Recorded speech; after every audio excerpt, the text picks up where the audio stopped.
estive em Round 6, eu especificamente quero dizer a versão reality show da Netflix. Não tipo a de verdade, onde as pessoas morrem. Foi mal por meio que enganar aí, mas eu também não tô mentindo. Então, antes de eu entrar para essa história toda, eu preciso explicar como eu fui parar nessa situação para começo de conversa. Ano passado, Jacob, nosso amigo Joey, meu irmão Jax e eu fomos para um evento pop-up de Round 6 organizado pela Netflix. Parecia interessante, no mínimo. E uma combinação de curiosidade e tédio foram o que convenceram a gente a comprar os ingressos. Nosso Uber nos levou até o local marcado e largou a gente num beco assustador nas ruas de Los Angeles.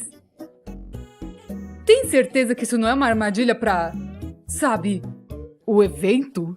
A gente caçou a entrada, subiu umas escadas temáticas de Round 6 e lá dentro tinha um saguão enorme com produtos, lanches e decorações. Sabe o que mais tinha lá? Nenhum outro ser humano. Éramos as únicas pessoas lá junto com os carinhas de máscaras que ficavam só encarando a gente. Tem certeza que isso... Sei lá, beleza! A equipe assinou nossa entrada e nos deu pulseiras numeradas. Que? Igual Round 6? Eventualmente, mais competidores chegaram e logo depois fomos empurrados para a sala de início decorada bem daquele jeito, tipo, ninguém realmente ligou pra esse negócio. E se ligou, a galera arruinou. O cara da equipe explicou pra gente como o evento ia funcionar, todas as regras, esse tipo de coisa. Mas espalhado no meio da explicação tinha um monte de piadas sobre o perigo de segurança. Eu sei que o conceito da coisa toda é baseada em jogar jogos perigosos e morrerem, distopia maligna. Mas estavam tipo, não encosta nas paredes! Se você rasgar, eu não quero preencher o formulário se você se machucar. Não toque em nada que você não deveria tocar. Eu não quero ter que preencher formulários de novo. Ele era tipo muito anti-formulário. Tipo, muito mais do que com a parte de segurança humana. Baseado no que a gente viu até agora, o nosso grupo sabia que estávamos prestes a experimentar exatamente o que a gente estava esperando, mas sem a parte da morte. No primeiro jogo, fomos levados para uma sala com linhas de quadrados de vidro. Que? É tipo Round 6 de novo! A parte de pular no vidro! Quando é a sua vez, o padrão nos 10 quadrados era mostrado e você precisava memorizar em quais pisos pisar. É tipo... Bom, eu acho que é tipo Round 6. Tipo... Foi mal. O primeiro grupo de pessoas foi... Os padrões todos piscaram. Mas antes de qualquer um começar a pisar no vidro, eles foram instruídos a esperar. E só dar um passo de cada vez. Pelo jogo inteiro, tivemos que assistir todo mundo dar um passo individual, parar, esperar a confirmação, depois dar mais um passo, por mais 10 espaços, em tipo 6 grupos. E também, eu acho que seja qual mecanismo eles usaram para rastrear se as pessoas saíram ou não, tava super quebrado, porque literalmente só tipo 5 pessoas no total acertaram o padrão. Joey, Jacob e Jax juraram que memorizaram o padrão certinho, mas foram eliminados mesmo assim. Eu já sabia que tinha me lascado, eu tenho um cérebro de moedor de papel. Podiam me dar um piso pra memorizar e eu ainda ia esquecer. 25 das 30 pessoas falharam no primeiro quebra-cabeça. Agora, a Netflix sabia que se as pessoas pagassem $40, sim, 40, pra estar nesse evento do Round 6 e tivesse que ir embora depois do primeiro jogo, elas ficariam bem irritadas. Então a regra era que nos 4 primeiros desafios ninguém seria eliminado. Yay! Uhul! Ufa! Essa foi por pouco. Na próxima sala, eles tentaram juntar tanto o jogo do biscoito quanto o jogo de bolinhas da série. Mas o que fizeram foi jogar bolinhas de gude no formato da mesa pra ganhar bolinhas dos outros. Foi bem anticlimático. Infelizmente, a gente só pode se juntar em grupos de 3. Então, Joey não conseguiu ficar com a gente.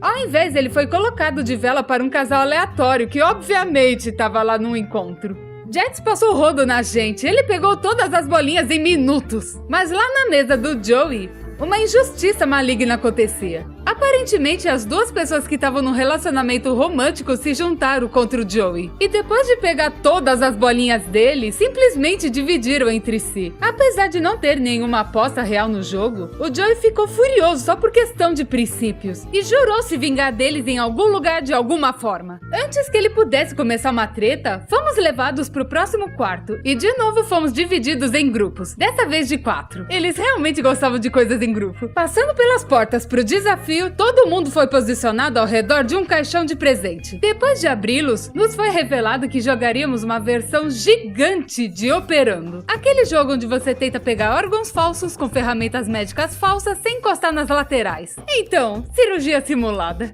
Tipo, eu acho que isso era meio Round Six, sabe? Pelo menos eles decoraram as caixas como se fosse. Mas a gente tava forçando a barra a esse ponto. Jacob e eu fomos aleatoriamente colocados com esse casal e nós 4 começamos a inspecionar as ferramentas. Quando de repente a mulher fala: "Ah, você me passa a pinça?"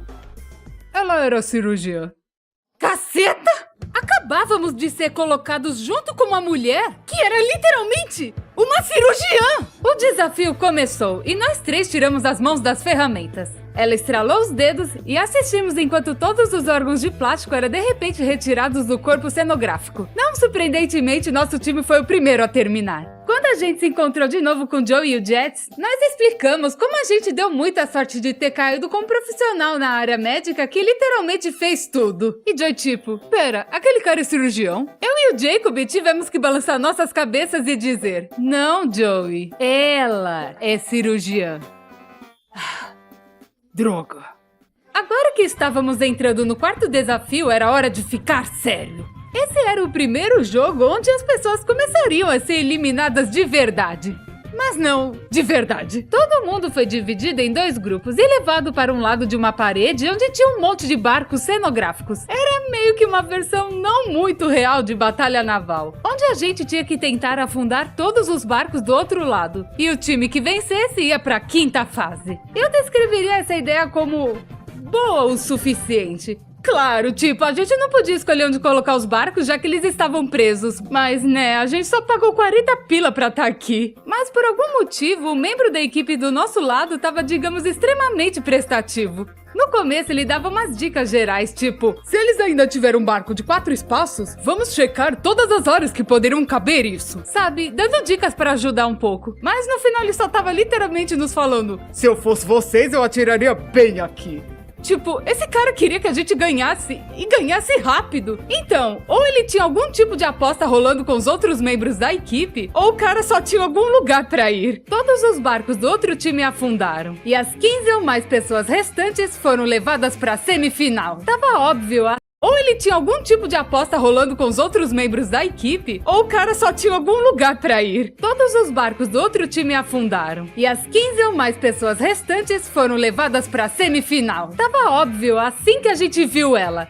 Íamos finalmente jogar a clássica batatinha frita 1, 2, 3. Tava decorado igualzinho ao do seriado, a boneca tava lá. Mas tinham caixas de presentes gigantes espalhadas pelo quarto pra servir de obstáculos.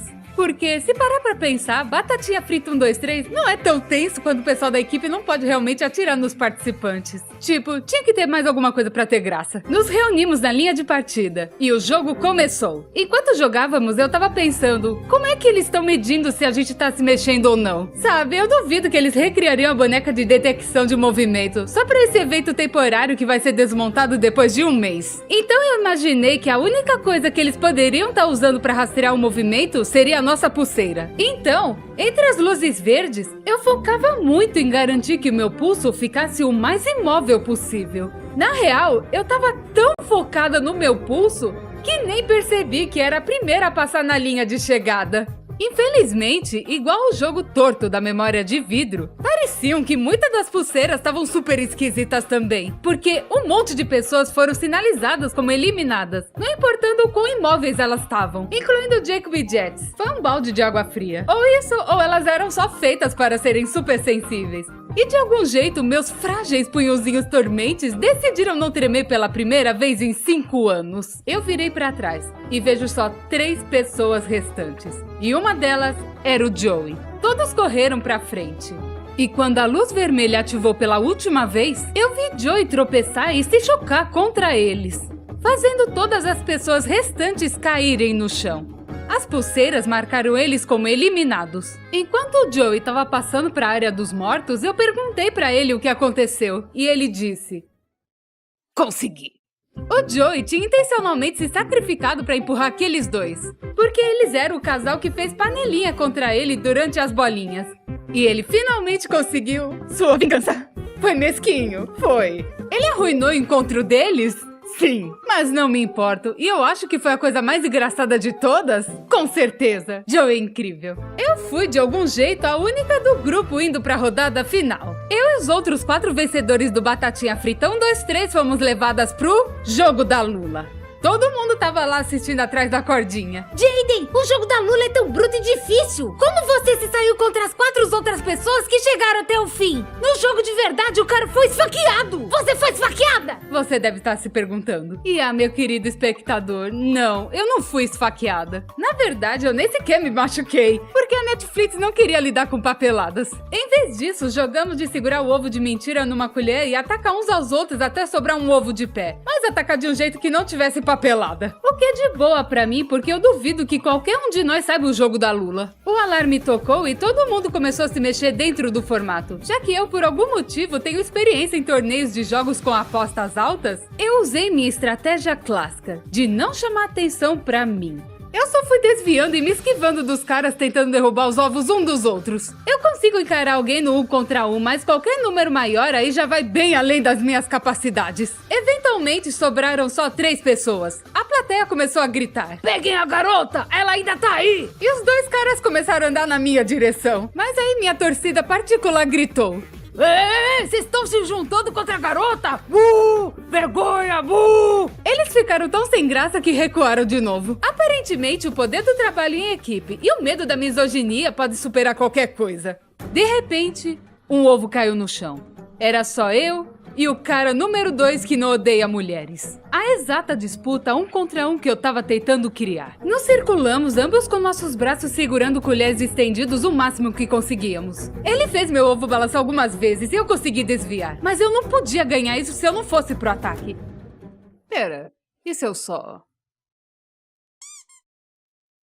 Eu ganhei o evento bobinho de Round Six da Netflix. O líder apareceu e me levou para a área VIP, onde ele me deu uma máscara de animal de plástico. Que nem do Round Six. Tiramos fotos incríveis juntos e ganhei uma camiseta escrito vencedora. E eu não sabia disso na hora, mas enquanto isso estava acontecendo, a equipe fingiu atirar em todos os perdedores com sons falsos de arma. Infelizmente, eu não ganhei o prêmio em dinheiro de 45,6 bilhões como no show. Mas, junto com a camiseta, eles me deram um formulário especial para preencher, que me daria prioridade de escolha para o reality show real de Round Six.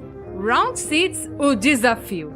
Temporada 2. Eu olhei e pensei, sabe, vamos ver no que isso vai dar. Eu preenchi e consegui levar meus amigos de volta para a sala VIP comigo, porque vencer sem os seus amigos não é tão divertido. Foi que o Round Six me ensinou. Tinha um monte de comidas e bebidas alcoólicas na área dos vencedores. Eu tenho que dizer, as bebidas alcoólicas de Round Six foram provavelmente uma das piores coisas que eu já provei. Foi impressionante o quão ruim elas eram. Mais de um ano depois e eu ainda consigo lembrar. Eu nem sei qual ingrediente deixaria uma bebida assim. Enfim, depois que enviei meu formulário, eu meio que esperava nunca mais ouvir nada sobre isso de novo. Mas, pra minha surpresa, a Netflix entrou em contato pra me entrevistar sobre eu potencialmente ser uma competidora no programa. Na real, eu fui encaminhada pra próxima rodada de entrevistas 3 vezes, pra quebrar totalmente qualquer possível regra de confidencialidade. Eu tava começando a achar que poderia ter uma chance de eu realmente estar no programa. Mas, eventualmente, as entrevistas pararam. E eu cheguei a uma conclusão de que eles passaram pra pessoas melhor qualificadas.